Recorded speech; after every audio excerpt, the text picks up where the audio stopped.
What's up everyone, I'm Logan with 89 Auto Works, and today we are going to be working on the Rocketwagon again, and we are going to be doing the STi rack and pinion and power steering swap. So this is obviously a OEM Subaru STi rack and pinion. This is an OEM Subaru STi power steering pump, and then this is actually the Chase Bays, their power steering, I guess, reservoir and line kit.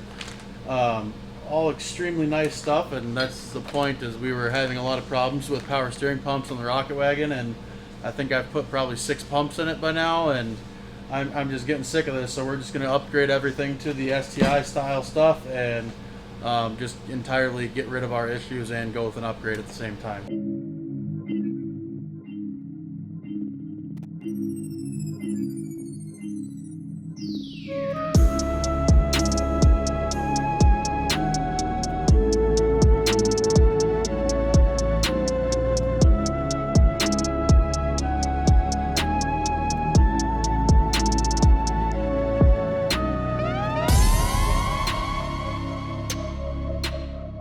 We're going to be talking about all the different things we're going to have to do to actually install this kit and get everything routed properly. I know there is actually quite a bit of work that has to be done to the engine cradle, I guess, the cross member there. You have to do some notching and stuff on that to be able to run the STi style rack and pinion. So I've already opened all of this stuff up except for the rack and pinion. Obviously really nice pump and everything. That is a big upgrade from the WRX stuff, especially the 2002 WRX stuff. So looking forward to putting this on there and having a lot more reliable setup is basically what we're after. So I haven't opened this kit up at all yet. I'm pretty curious. This is the goods. This was a big upsell, and the reason being is because, you know, Don spent all this money on this car, wants everything to look nice. Well, this is how you make things look nice. You spend the money and get the nice kits that come with really nice, you know, braided fittings and or AN fittings, and just really nice kit here. Everything will be able to be tucked away nicely, and will look nice, because the biggest problem we're having under the engine bay right now is the stock lines for an 02 WRX. There's no way to really make them look nice once you get rid of all the factory, I guess, mounts and everything that would be on the motor. Nice brackets to be able to run all the AN fittings. So I'm actually pretty hyped to be able to run this. So this is their power steering reservoir. It's got obviously all the AN fittings on the bottom of it, has a baffled cap on it, and is extremely high quality build. Like, I mean, it is extremely high build quality here, and it will be a very nice upgrade for the Rocketwagon. It will look nice in the engine bay. This will look very nice and perform accordingly as well. This is a big part of this kit, is because of the line size, you actually up the flow of the fluid going to and from the rack and pinion, so it actually does in turn lower the temperature of everything going on in the power steering system. So very underwhelming, because this is exactly what I expected. Something extremely really high quality. Everything looks extremely nice on it and brand new and not reman. This is definitely the way to go if you're looking for very high chance of success. This is definitely the way to go, which is why we went this way. So we will take and start working on the car. We kind of we're playing this game today where Isaac is doing the detail on the car, and I am going to be doing the power steering on the car, just so we can try to get this car back to John as fast as we can. So Isaac just got done doing a full, you know, pressure wash and everything on the car, and is doing a clay bar decontamination right now, and then we'll be working on doing all of our prep work for doing our ceramic coating, and we actually have a 2-stage ceramic coating we're going to be doing today, which is pretty exciting stuff. Looking to yield an extremely nice result out of this car. We're getting ready to pull the WRX rack and pinion out of this car. The first things we're going to be doing here is just taking and dropping this U-frame. This is the protective frame that is added to stiffen up the front of the car and add some structural rigidity here.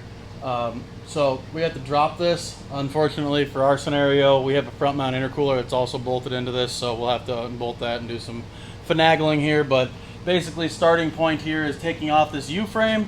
We'll take off this skid plate holder framey thingy, whatever you want to call that. Take that off, and then we'll go ahead and pop lines and start working on actually separating the rack and pinion from the car.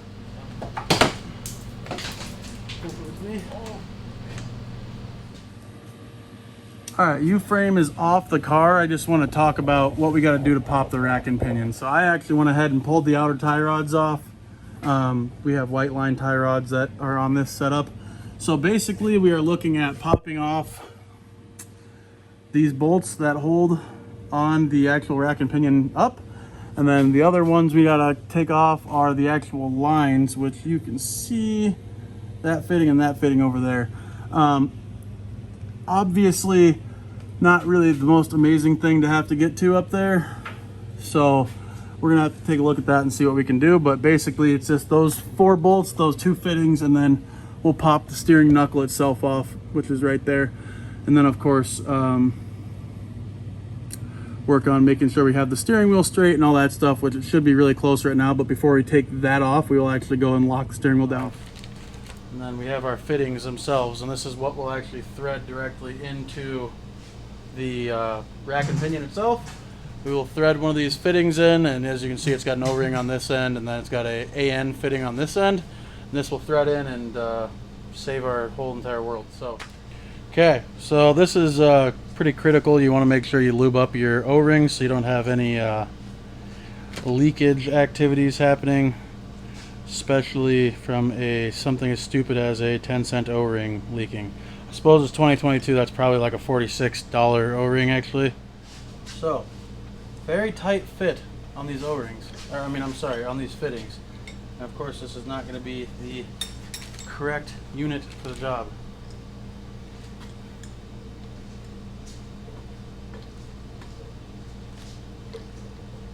So Chase Bays goes as far to tell you specifically that these fittings are not supposed to be reefed on there. You're looking for the O-ring to seal, and that is it. This is our high pressure line here.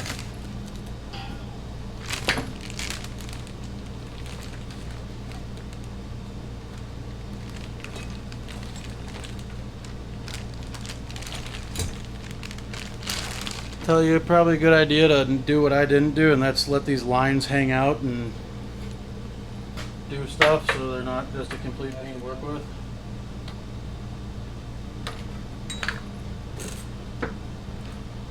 Give Chase Bays some credit. Extremely high quality fittings and lines and all of those things, so that's extremely good.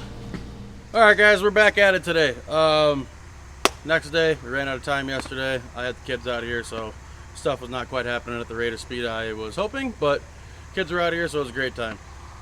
This morning we are working on, so John's car obviously had a 02 WRX style power steering pump. He needed since we're swapping the whole STi power steering system, we are actually going with an STi power steering pump, which means you need an STi power steering bracket, and that means that I have to give him one. So this is not a nice power steering bracket by any means, which is why we have to make it look nice. So we're gonna go ahead and clean this thing up, and I dragged the bead blaster outside because Isaac's detailing the car inside there, so we're gonna bead blast this sucker quick and then show you guys what it looks like when it's done. Ta-da! Ready to go. Ready to rip. So we're gonna go throw us in the car and then talk about everything, hooking everything up under the hood once we're under. All right, guys. So as you can see, I have the power steering pump put in place, and then I have the feed line. I guess this is the low pressure feed line for the kit. It's roughly roughed in. I don't actually know that this is exactly how we're gonna leave it, but for now it is, and we are going to. I disregard all the tape. I just have everything that I don't want to get scratched up with tape on it right now, just because you know, no one wants to have some expensive parts and get them back from the shop and have them be all scratched it. So go ahead and just tape this stuff off. So the thing with this kit, obviously it comes with the low pressure line comes in over here off of the rack and pinion, and you know, we'll be routing that accordingly down here. So you have two options with your high pressure line that would be going to here on your power steering pump. So you have the option to come hook in here with your AN fitting, loop up and over, and loop this way and go back down with your low pressure line, and you know, keep everything nice and tight that way. Or they give you this option that I actually think is a pretty interesting option, just purely because obviously with us having this 3-inch inlet on here, 90-degree AN fitting is not going to fit over this. So they also tell you, Chase Bays says that you can come up through back here and feed either up and over the top or up and under the turbo or whatever to come in here with your AN fitting. And I really like that, and I think it's going to look really good all said and done. So I'm going to work on tucking this hose as much as I can under everything, hopefully, because we have aftermarket fuel rails, hopefully I'll be lucky enough to be able to tuck actually under the intake manifold and come all the way over to here, because that would look very nice. And at the end of the day, what really matters to me on this car is the appearance. The appearance really needs to be popping on this car. And you know, we've come this far and done all these things, so the thing would look really good. And I mean, it looks really bad right now with all of the you know, dirty engine bay, but the whole point of this is to clean it up and make it look really pretty. So alright guys, so she's all on here and I think it looks freaking awesome. This is by far the way to go if you have power steering needs.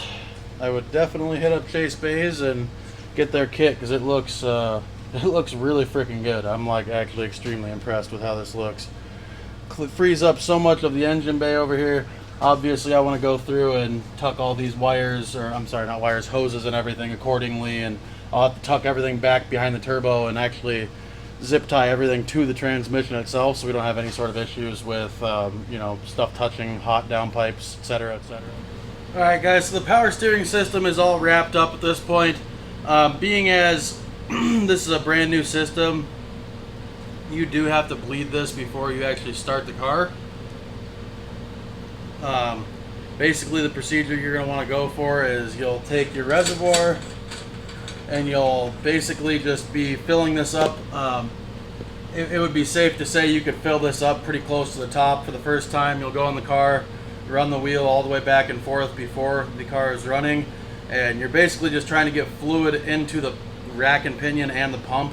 I mean, it's kind of hard to get it into the pump because it works off of suction, but you're trying to fill everything up as much as you can before you start the car, so you don't have a problem with running a dry pump and burning out a brand new pump or burning out a brand new rack and pinion. Because the big thing here is you know, especially in this scenario, it's a almost $1,000 rack and pinion, and that's a $700 power steering pump. So I mean, you don't want to just destroy stuff for absolutely no reason, obviously, and you know, the whole point of doing all of this was to avoid problems. So we'll go ahead and fill the power steering up.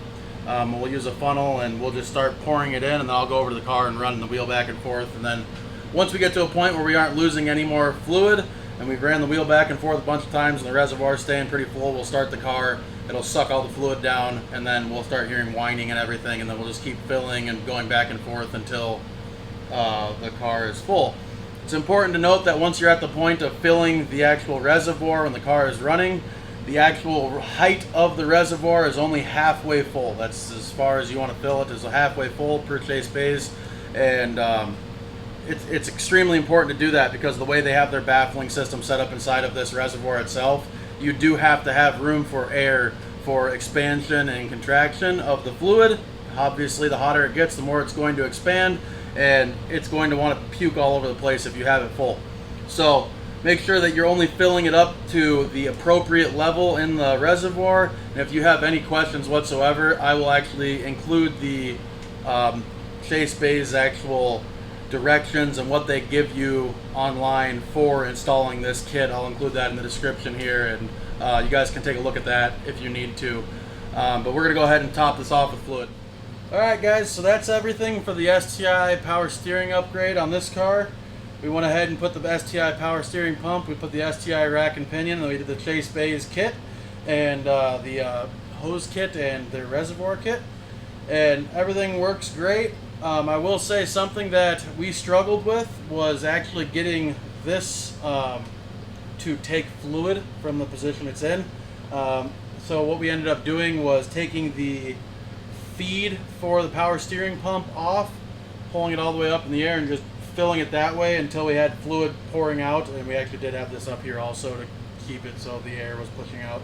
So we bled it that way, where we actually were physically going and pushing fluid through the pump all the way down into the rack and pinion. Then the power steering pump would start kicking on and actually pumping fluid. You want to make sure you're not starting these things dry. I know Subaru does have some sort of oil in there when you first get them, but you don't want to be running them dry ever. So yeah, everything works great. It's a very nice kit. I will say that when you do this, the actual reservoir itself, you want to check the fittings on the bottom that actually plumb into the reservoir. One of them was slightly loose. I should have checked it the first time. I didn't think about it. I assumed it would have been tight, but we got that tightened up now, so it's not leaking or anything stupid, and everything works great. So if you guys are ever looking to do a nice power steering upgrade on your Subaru, the Chase Bays kit mated with the STi rack and pinion and the STi power steering pump is absolutely a great upgrade. Alright guys, well this is the end of the video, so hope you guys liked it, and like and subscribe to the channel and stick around for the next one. Thanks!